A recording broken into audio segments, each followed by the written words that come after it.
where Canada treats our workers fairly, we treat their workers fairly, and they're going to be a true ally and a true friend, not somebody who's taken advantage of us, which is what they've done for most of my life. Canada-U.S. trade talks are expected to heat up in the next couple of months ahead of the mandatory CUSMA review. And while President Donald Trump has repeatedly said that the U.S. doesn't need Canada, some experts disagree.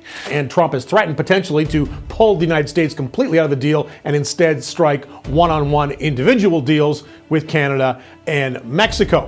No explosion, no emergency meeting, no dramatic press conference with flashing cameras, just words, carefully chosen, quietly delivered, and powerful enough to change everything. This is the story of how a single moment exposed something much bigger, something that had been building for years, something Washington never saw coming, and by the time they understood what happened, it was already too late. Washington had a playbook, a simple one: push Canada, apply pressure, use tariffs, use threats, use uncertainty, make them uncomfortable enough and they'll come to the table on your terms. It worked before, or at least, it seemed to work.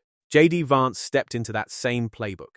His statement about Canada carried that familiar tone. Confident, dismissive, almost casual. The kind of language that assumes the other side has no choice but to listen. He called out Canada, questioned the relationship, implied that America had been getting a bad deal, that Canada had been benefiting at America's expense. Standard pressure tactics. Nothing new, but something was different this time. The world had changed. The balance had shifted. And Vance was still reading from an old script in a completely new story. That's where the trouble started. Then came Mark Carney. For those who don't know him, Carney isn't a loudmouth politician. He isn't someone who tweets in all caps or holds press conferences to score points. He is one of the most respected economic minds on the planet. Former governor of the Bank of Canada. Former governor of the Bank of England. A man who managed global financial crises while others panicked. He doesn't raise his voice. He doesn't need to. His reaction to Vance's statement was everything the statement was not. No aggression, no emotion, no desperation, just calm, direct, surgical clarity. He made one thing clear. Canada is not a country that responds to pressure with panic. Canada is a country that responds to pressure with patience. And patience, right now, is the most powerful weapon in the room. That one response did more damage to Vance's position than any counter-threat could have. Because it didn't fight the fire with fire. It simply refused to burn. And the world noticed. Within hours, the reaction was everywhere. Not just in Canada, in America too. Analysts, journalists, even members of Vance's own political circles started asking the same question. What exactly was the strategy here? Because the numbers don't lie. Canada is America's largest trading partner. Canadian energy keeps American homes warm. Canadian supply chains keep American factories running. Canadian stability keeps North American markets predictable. You don't threaten your most reliable partner and expect applause. The backfire wasn't just political. It was practical. Markets felt it. Businesses felt it. The people who actually managed trade relationships, energy contracts, and supply chains started having very uncomfortable conversations.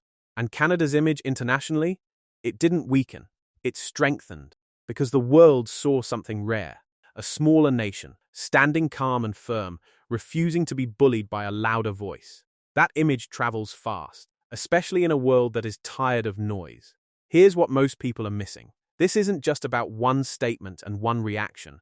This is about a relationship that has been quietly changing for years. And this moment just made it visible.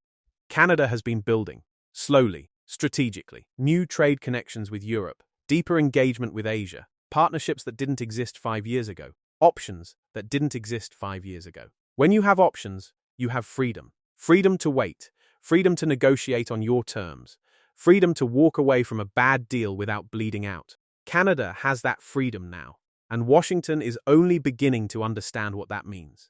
Every threat now carries a cost. Every tariff now has a consequence. Every dismissive statement now risks pushing Canada further toward the partners it has been quietly cultivating for years. The leverage has shifted, not completely, not overnight, but enough to matter, enough to change how the conversation happens. This moment is a signal. The old dynamics are fading.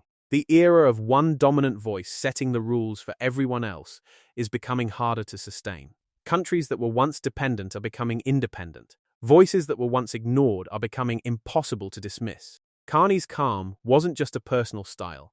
It was a statement of position. Canada doesn't need to shout, because Canada no longer needs to beg.